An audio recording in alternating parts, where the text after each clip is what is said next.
Bonjour, tout d'abord un petit clin d'œil à mon voisin Olivier pour son anniversaire. Pas de lecture sémiotique de la parole de Dieu aujourd'hui, tu ne m'en voudras pas, hein. Ça va? Vous vous demandez c'est qui? Bah c'est moi.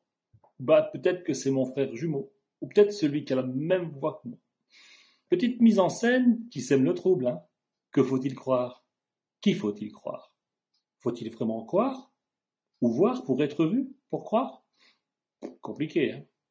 Si vous aviez été à la place de Thomas, vous auriez fait confiance aux disciples, comme ça, tous confinés au Cénacle par une maladie mystérieuse qui s'appelle la peur.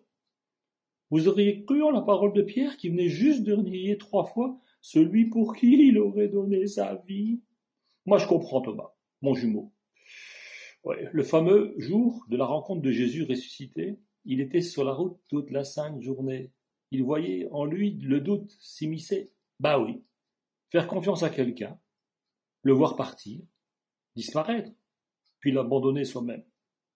Puis croire à des gens qui parlent de lui, et puis s'attendre à une parole de gens dépeurés, confinés. Il y avait de quoi avoir le doute, hein. Moi, j'aime bien Thomas. Il est un patron des architectes et des maçons. Ça, c'est complémentaire. Les gens qui réfléchissent et les gens qui bâtissent. Il pourrait être aussi le patron des lanceurs d'alerte ou des traqueurs de fake news. Il est aussi quelqu'un qui cultive la loyauté et la fidélité. C'est un bon gars, Thomas, c'est une bassiste, quoi, c'est un peu un cérébral, mais c'est un bon gars, c'est un bon gars. Je suis persuadé que quand il s'est rendu compte que c'était bien le Christ qui était vivant, il a tout donné par la suite. Ils sont comme ça, les Thomas, ils peuvent être déçus, puis tout donner.